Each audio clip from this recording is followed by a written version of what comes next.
Now, fast forward to today, where the big issue du jour for voting coming up in the election has to do with voter ID. Of course, this is a big political issue, both sides really going at it. One side saying that this is necessary to protect the sanctity of the process, that would be conservatives. The other side saying this is all about suppression.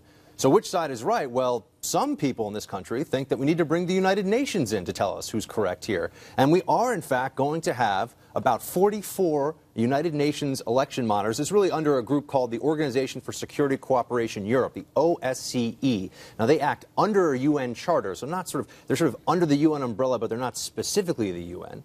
But they're going to be at 44 places, or 44 monitors, rather, will be at places across the country. And this is what they're going to be looking for. We can tell you in their own words, that they will observe the overall election process, not just the ballot casting. They are focusing on a number of areas on the state level, including the legal system, election administration, the campaign financing, and new voting technologies used in the different states. So they're going to be looking at this process for us, soup to nuts. Why? Well, first let's look at the who, because we've got a bunch of interesting countries that will be taking part in this. In fact, we have countries that are going to be monitoring our elections under this UN charter that are so good at voting that they always, in their home countries, know exactly who to vote for. Let's put up on the screen some of the places we're talking about.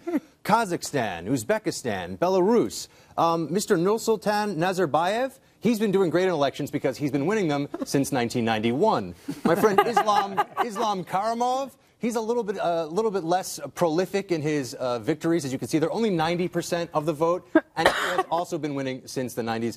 The slacker of this group, however, is clearly Alexander Lukashenko of Belarus. 79%. It's embarrassing. A bunch of cronies definitely got fired over that one. And he also has been in power since the 1990s. Those countries are among the countries that will have monitors looking at what we're doing here. And also, even Russia, Moscow, has sent in election monitors as well. And they said, one of them was quoted as saying that we've heard the U.S. is the most democratic country. Let's see if that's true.